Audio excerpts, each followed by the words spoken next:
Hi everybody and welcome back to Shetland Trader Chats episode 10. It's nice that we're at a round number. I can't believe this is episode 10 already. You might notice that I have a slightly different setup than before. Usually I sit closer to my piano back there, but I decided I kind of wanted to have a desk in front of me. So I am currently sitting on the other side of my desk than I normally do. Usually I am looking out at that wall of yarn there. But I've come on this side just so that I can have a surface area to put things on, pick them up. So we'll see how that goes. You will see that I am wearing the finished Belmont cardigan that I was racing to get done for H&H, which I went to last week. I ended up going for short sleeves. I can't remember if I mentioned that in the last episode or not, that I was planning to do that because didn't think I would have time to do the full length sleeves. And I actually really like it with short sleeves.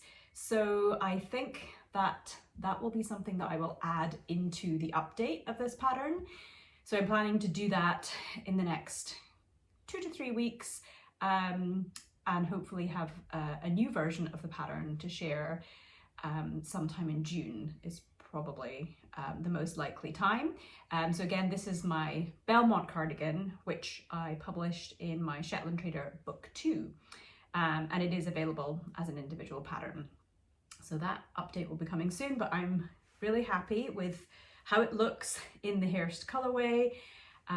It's really fun to see all the different shades in this heathery yarn.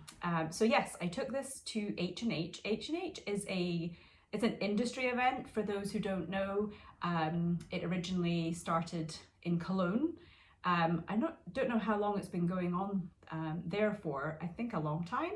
And it started a version of it in North America, I guess, started maybe 4 years ago. I had never been to it before, but it's held in a very, very large convention center in Chicago, and it was full of yarn and fabric and quilting and sewing and embroidery and lots and lots of stuff like that. And it's, as I said, it's an industry event, so it's not a marketplace for the public, but it's a chance for stockists, shop owners to come around and see new products and place orders for them. So I was there in a booth that was for Simply Shetland and also Jamieson's. I mean, Simply Shetland are just the North American distribution of Jamieson's of Shetland yarn. But Gary, Jamieson and Louise Jamieson, she's married, so her last name is technically different. But they are both from the Jamieson family and they came over for this event too, which was great to have them there in the booth. And we had a lot of fun putting the booth together. I'll share some pictures. We wanted to do a display of all of the colours that we had, and I think we had a little over 200 with us at the show. So we're trying to figure out how best to display them, and we went to Ace Hardware store, and Louise came up with the idea of using these dowels to put all the balls on, and then we spent time kind of constructing that so we could hang it in the booth as a nice visual display, which I think looks really good.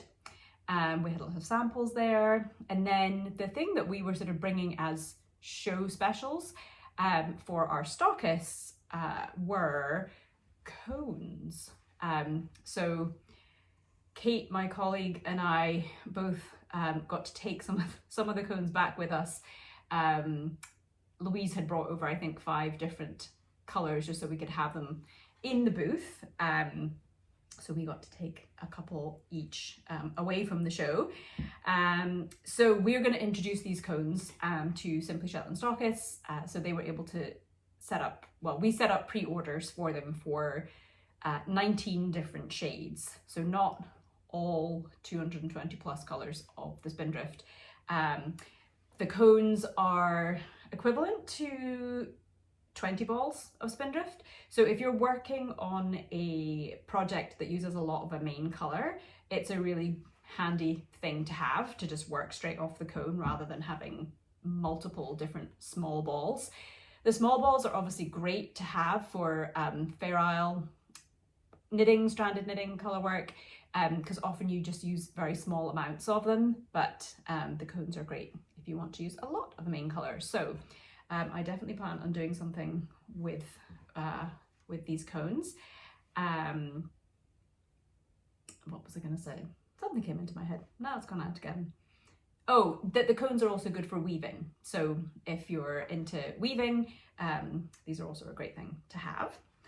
The other thing we were promoting at the show was the Hearst colorway. So again, our stockists are able to do a pre-order for that. That will be available to them to sell in August. So that means you guys will be able to get this shade too. Obviously I will talk about that when it's nearer to the time. It was really fun to be there. It was really nice to meet some of the store owners in person. There was many that I had never met before, just interacted with over email and things like that. And then fun to see some friends in the industry too who were there. I also made a couple of sewing connections. I met Rachel and Laura Harmon. They're a mother-daughter duo. I believe Rachel is the daughter. They stopped by the booth. They have Made with Harmony is their store in Provo, Utah. And Rachel had made a 11-wick cardigan that she had brought with her to the show because she had on this really amazing sewn outfit, really colourful, that she had worn in honour of Keith Fassett because he was there, and actually she went got to meet him later the next day, but she stopped by the Jameson's booth to show me her 11-wick, which was done in, I think, in Noro yarn. It was a very sort of stripy version of 11-wick, which is a cardigan I did for Brooklyn Tweed back in the day. Right at the very start of Brooklyn Tweed yarns, Jared gave me a skein or two of shelter and asked if I wanted to maybe design something with it, and the first thing I designed was 11-wick. So that was from a while ago, but it still gets made, which is lovely to see. So anyway, Rachel was wearing that, and then we ended up talking, and she mentioned her store and the fact that she sells fabric as well. So then we had lots of conversations about sewing, and I was telling her some of the issues I was having, I think, with t-shirt stuff that I had sewn recently, and so she was giving me some tips. Anyway, it was really lovely to make that connection. And then I think the second day I was standing in line for coffee and saw somebody wearing this really gorgeous quilted jacket, and I was sure she must have made it, so I had to immediately talk to her. And it turns out she was with Fabulism, fabric company that's based in California on the coast. I didn't get her name, so sorry. Can't say who she was exactly, but she was there in the fabric area of the convention center with Fabulism fabric, which I had seen before online, and it looks absolutely gorgeous, but I haven't worked with it yet. And then it turns out that Made with Harmony, Rachel sells that fabric at her store. So when I got back home, of course, I had to order some. So I have some of that coming to me, and I think I'm going to make a dress out of it. I've got more sewing stuff to tell you in a little bit, but yeah, lots of really great discussions at H&H, and yeah, connections made. So that was fun. The Seafairdy vest, I talked about that in the last episode. That has been really well received, which is lovely, of course, to see. I got to share, more of all the test knits, which are amazing. And I did a visit to the Woolly Thistle, kind of to launch it, and that went really well. They had kits for 2 different colorways, the original one and then a second one I put together, and they sold out of those kits within the first afternoon of launching them. So I put together another palette for them, which is not available just yet, but it will be very soon. They are doing a vest knit along, and sign-ups for that are open now, but the knit along itself doesn't start, I think, until the very end of this month. So there's still time to order a kit if you want. Of course, you can also put your own colors together. As a reminder, I have put together a whole video on how you could go about selecting colors for the Sea Verde vest. And hopefully that can, give you some good guidance. The new swatch that I have done is this one here. And I'll put a photo of it up. I took a picture kind of in the daylight because it's hard to see in here. But I started off using the same background colors as I had in the original, which was sphagnum first and then bracken, sphagnum being kind of the main color. And I had these blues in there, but that first swatch, and I think I still have it. I wonder if it's in here. It is. So I didn't keep going. I felt like I wanted a little bit more contrast. You kind of see up here where the bracken and it's verdigris, the color that's beside it. It just felt like it wasn't quite working, so I paused and cast on again with a darker shade, which is actually grouse.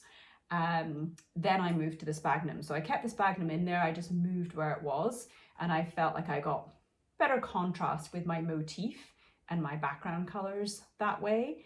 So this, as I said, will be available as a kit on the woolly thistle, not the willy thistle. I would imagine probably sometime next week. I will certainly share about it on my Instagram, and you can look out for it or sign up for their newsletter. I'm sure they'll share about it too. I also wanted to mention that when you're swatching for this, like if you are considering colors, and especially if you are considering the Jameson Spindrift, I really recommend trying to get hold of a shade card, because obviously it's really hard to see the colors online and know what they're going to be like in person. I get that that's really challenging. So if you think that you will do more Fair Isle, or you're already into Fair Isle knitting, and you like working with this yarn, then having the shade card is incredibly helpful. I've talked about the shade card before on here. It's also just a really beautiful thing to have on display in your house. But it's real swatches of the wool, so you can really see what's going on, especially in those nice heathery shades. You get to see all the different colors that are in there. I just watched my friend Mari's podcast, her most recent one, and I'll link to that. If you haven't checked out her podcast before, you definitely should. I always really enjoy it. But she talks about swatching for Sea Verde on there, because she wants to knit it, and she was putting together some swatches, and she had watched my videos to help, and I think she just mentioned some really good points on there. One of them being, figuring out, do you want a dark or a light background kind of first? And a way to do that is just to really look at other people's versions. So if you look at the Test Knitters versions on Ravelry, there's a mixture there of ones that are a dark background versus a light background, but kind of have that as a starting point. And she also talked about the fact that when she took her swatch outside, she could see all these other colors in there that she couldn't see when looking at it indoors. And that's something that I definitely recommend, and I talk about that when I'm teaching color work classes. You really want to be able to see your swatch in natural light. So if you're working on it later at night, the color is going to look completely different than they will in the daytime. Then you also want to make sure that you give it a block as well, because it will further change after it's blocked. But the natural light makes a really big difference. So anyway, that is the Sea Fairy vest. I wish I had time to make more in other colorways. Probably not at the moment though. But what I have been working on, last episode, I talked about the Wool Week hat, which is called the Allover. So I talked about the fact, and I shared a video at the end of that episode where I talked about how I was approaching choosing my own palette for that particular pattern, and the challenges that it presents being an all over pattern. You kind of have to think a little bit differently than when the motifs are in more sort of horizontal bands. So I started knitting on it though, and I have that to show you here. I am really pleased with how this is coming out. I did give this like a tiny little kind of steam block with the iron, just again to give that woolen spun yarn a little bit of moisture so that it could bloom out a little bit. But yeah, I am very happy with how that looks. I just have a few rows left of the body of the hat, or the main part of the hat, and then I'll start the crown.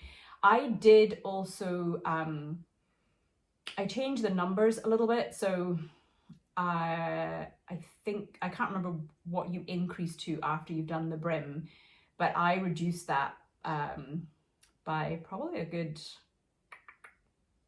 20 or so stitches. I forget what, maybe 18 stitches, because I think that's what the repeat is of the pattern. Maybe it's 20, I forget.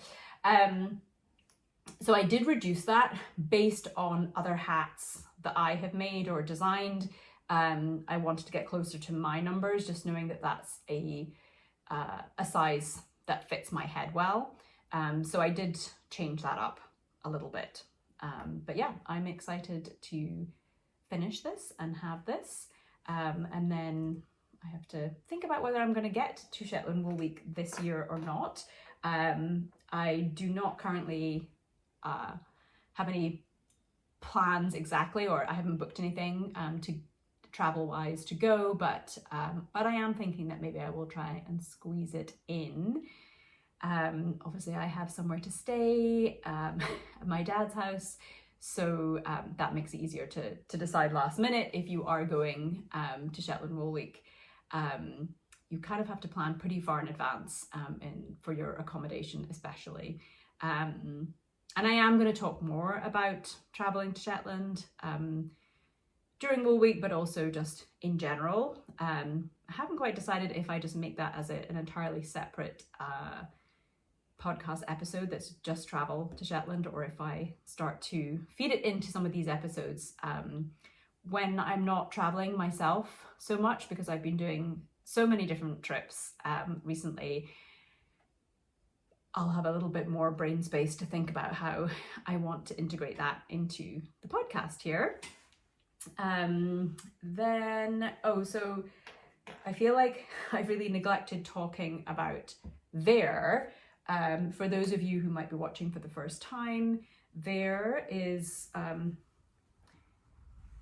sweater that, well, technically it's a sweater that my mum designed when she was creating knitwear, finished knitwear in Shetland in the 70s, and I did a book about her designs several years ago with Pom Pom Publishing, and I sort of recreated this sweater pattern for hand knitters, and I called it There, which means a great beauty in Shetland dialect. And so I'm doing a knit along for this right now, a very casual one, which I think will probably last the rest of this year. In all honesty, considering how far I have gotten in mine. But this was one of the original versions, which I've shared on here before, and it's got my mum's label in here. So the colorway that I'm doing is pretty much based on what is in this one. So it's a very, very sort of dark brown. I think it's espresso is what it's called in the Spindrift, that I'm using for the main color. And I have cast on, because you start at the bottom, and then it uses excuse me, new shell lace pattern, which is a common lace pattern in Shetland. And I'm about to change for my first color change, and I've also decided that I'm going to use Hearst. In mine, originally I thought I would use cocoa, I think, but I need to get some of the Hearst in there too. So, excuse me, I'm about to switch to this color, and so I thought that this would be a good opportunity to show you a trick that I like to do, and I probably have talked about it on here before.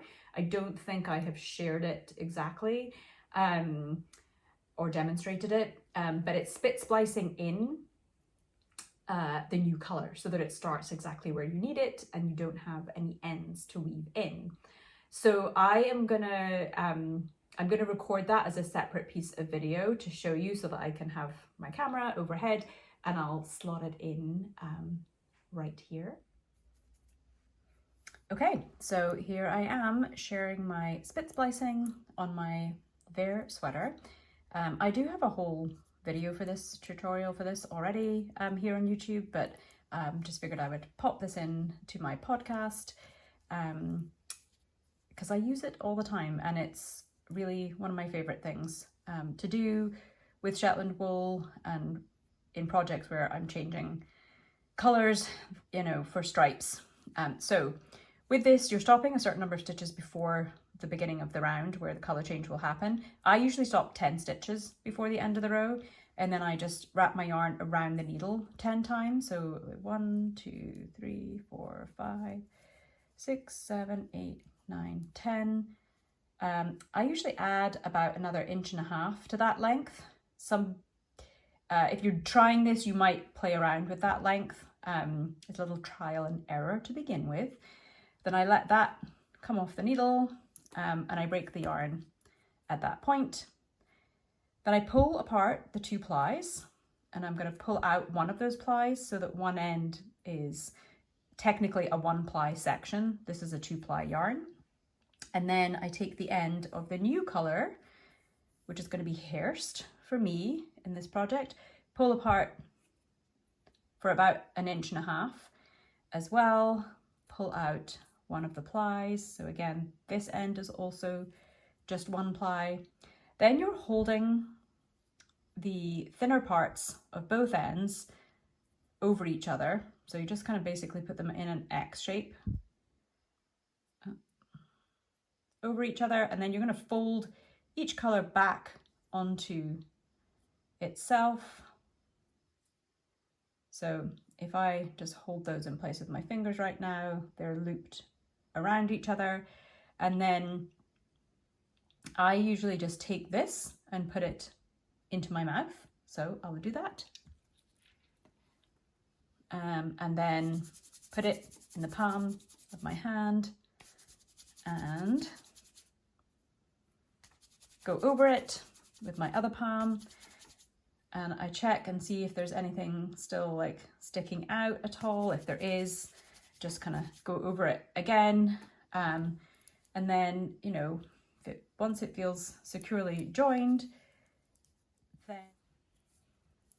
you just go ahead and knit the stitches you have left, and hopefully your color starts where you need it or close to where you need it. So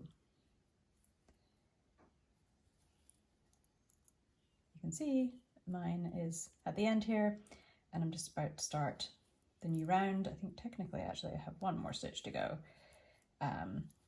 So it started like ever so slightly sooner than I wanted. I wouldn't bother redoing that though or anything. It's close enough.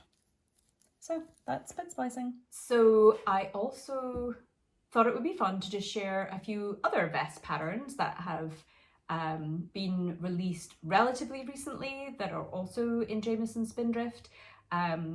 The first of those being the Rinner vest by my friend Mary Jane Mucklestone. She released that maybe about a month ago.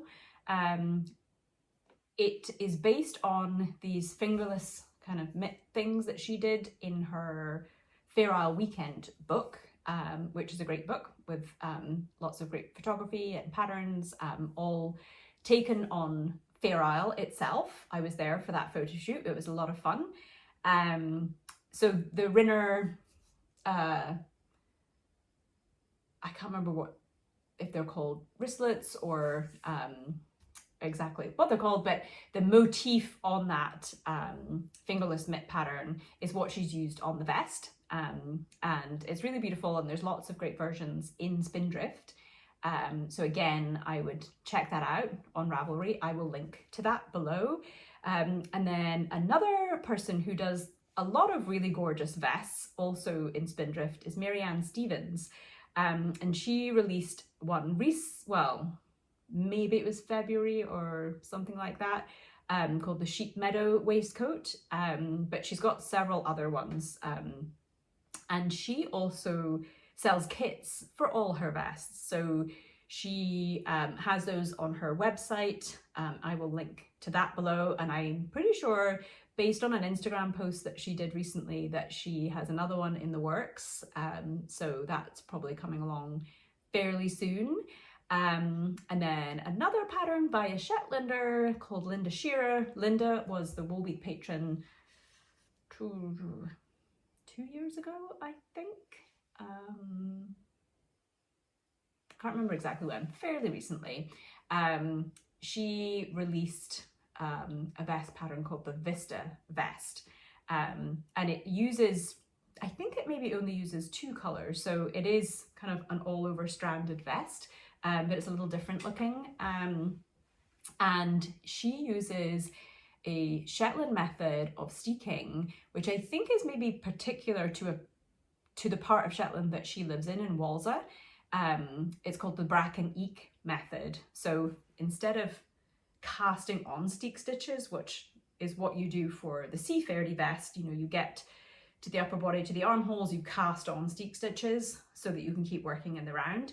With the Bracken Eek method, you don't cast on steek stitches, you are just breaking the yarn, hence the brack part, and then you're sliding the work back so that you can start with the right side facing you. So it's kind of like you're working flat, but you always have the right side facing you.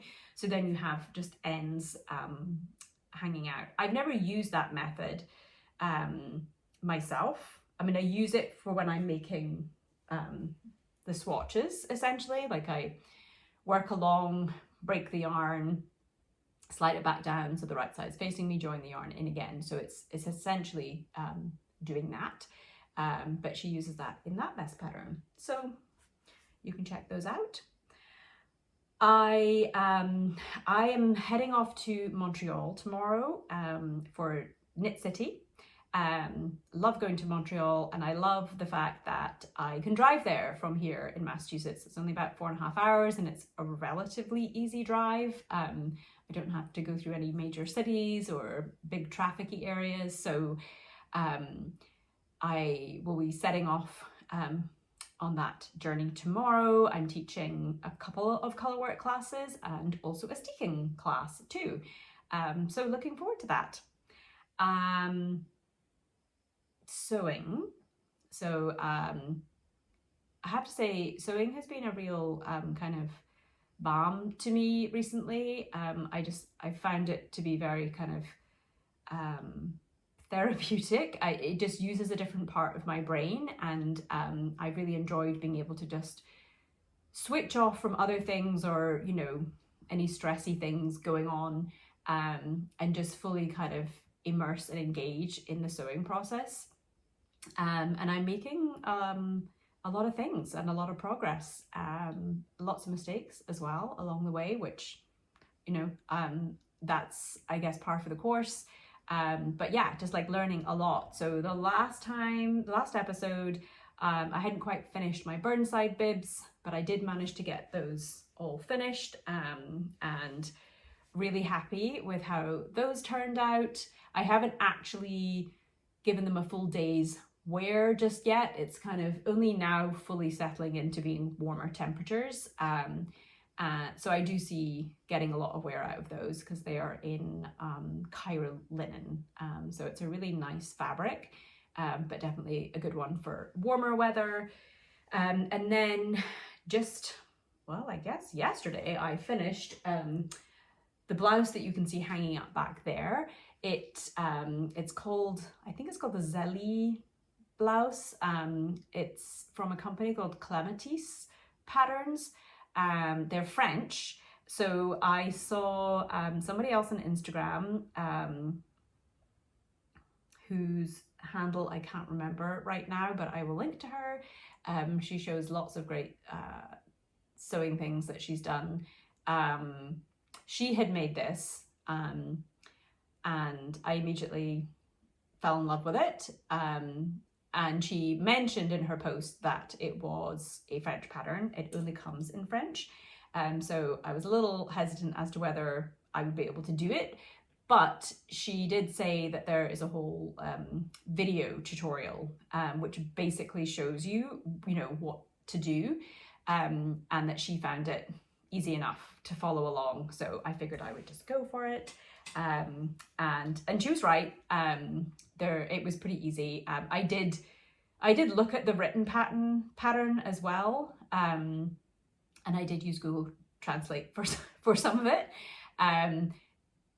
So yeah, between those two things, it was definitely doable. I made it in this Indian block print fabric, which is from Merchant & Mills. I'd actually had it for a little while.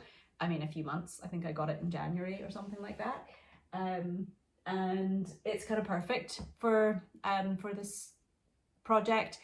The only thing is that when I was doing some trimming on the seam around the collar, I snipped into the back of the top part of the fabric, and my heart sank for a few minutes. I just thought, oh, that's it. I, you know, was fairly far into the make at that point, so it wasn't really I could take something out and recut or whatever. So I kind of thought that was it. Like I was just gonna have to scrap it. But it was a fairly, you know, it's fairly close to the top, and it was sort of a V shape. It didn't take a whole piece of the fabric out, so it was just like, you know, where my scissor had caught that bit of the fabric. So I was like, okay, maybe I can save this.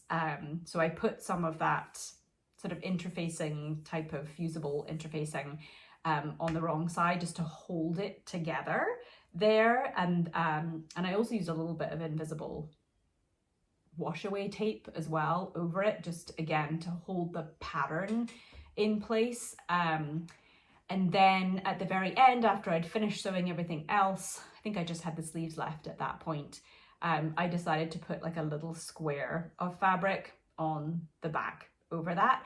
But I did manage to cut out from fabric I had left over, and I could match pretty closely. I managed to match the pattern in there. So you do have to look fairly closely to actually see it there, but it almost looks like a kind of label-y type of shape or whatever at the back. So as one of my favorite Shetland knitters, Hazel Tyndall, likes to say, the man on the galloping horse won't see. So yeah, you'd have to be paying very close attention to see that. So I can definitely live with that. I really love it. I wore it for a little bit yesterday. I think I'll probably take it to Montreal with me because it is a French pattern, so that makes sense. And that's kind of it for right now, I think. Oh, I was going to mention actually a book that I read recently, just because it's kind of got Shetland connection. And I figured that every now and then I will share a book if I feel inspired on here. It's called Clear, and I'll put a picture up of it. It takes place during the Scottish clearances, so it's sort of mid 1800s. And it's technically a novella. I think it's only 160 pages long or something like that. It's quite short, but really great writing. So it's fiction, but it takes place on a fictional island that I believe is supposed to be kind of technically somewhere between Shetland and Norway. And so there's references to Shetland, and one of the characters does stop there kind of on their way to getting to this island. And it's also referencing the Norn language that, you know, was spoken in Shetland and Orkney. Less so now, it's more like part of the dialect in Shetland. So there's a lot of words in it anyway that were reminiscent of some of those dialect words that still get used. I thought it was a really interesting book, and one of the characters does knit in it. So there you go. There's a book recommendation for you. And yeah, we are at 30 minutes, and I have to also put in the video of the spit splicing, so that will take up a little bit more time. So I am gonna sign off now. It was really great being on here again and sharing with you all, and I will see you next time.